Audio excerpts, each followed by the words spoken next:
ಇಂದು KRS ಪಾರ್ಟಿಯ ಮುಖಂಡರಾದ ಶ್ರೀಯುತ ಹನುಮಂತ ದೊರೆ ಅವರು ಬಿಸಿಲಿನಲ್ಲಿ ದುಡಿಯುವ ಕೂಲಿ ಕಾರ್ಮಿಕರಿಗೆ ಹಾಗೂ ಈ ಸಂದರ್ಭದಲ್ಲಿ ತಮ್ಮ ವೈಯಕ್ತಿಕ ಹಣದಿಂದ ಸನ್ಮಾನಿಸಿ ಗೌರವಿಸಿದರು.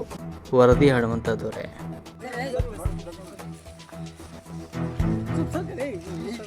ನೋಡ್ರಿ ಹಂಗೆ ಕಡೆ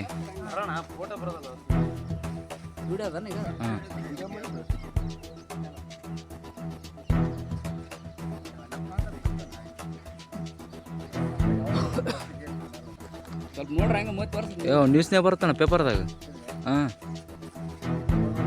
ಟಿವಿಯಾಗ ಬರ್ತದ, ಎಡಿಟ್ ಮಾಡ್ತಾನೆ. ನಾವು ಮಾತಾಡಿದ್ದೇನು ಕೇಳೋದಲ್ಲ, ಅವ ಎಡಿಟ್ ಮಾಡ್ತಾನೆ ಎಲ್ಲ.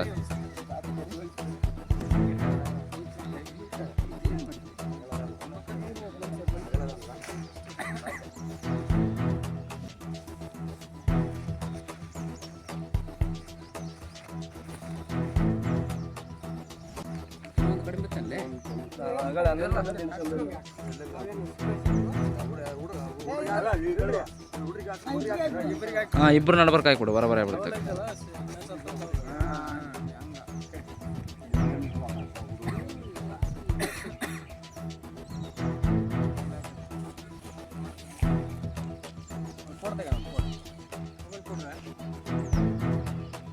ನಮಸ್ಕಾರ ಬಂಧುಗಳೇ.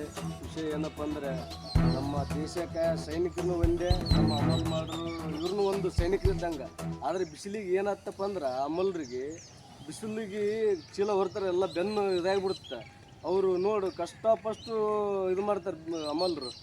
ಇದು ಅಮಲ್ರಿಗೆ ಇದೊಂದು ಏನು ಹೇಳ್ಬೇಕಂತಂದ್ರೆ, ಇದಕ್ಕೆ ಇವ್ರದೊಂದು ಸಂಘ ಮಾಡಿ ಅಮಲ್ರಿಗೆ ತಿಂಗಳಿಗೆ ಇಷ್ಟು ಪೇಮೆಂಟ್ ಇದಾಗಬೇಕಂತ ಇದು ಮಾಡ್ಬೇಕು. ಅಮಲ್ರದೊಂದು ಸಂಘ ಮಾಡಿ ಮಾತಾಡೋದು ಇಷ್ಟೇ ಒಂದು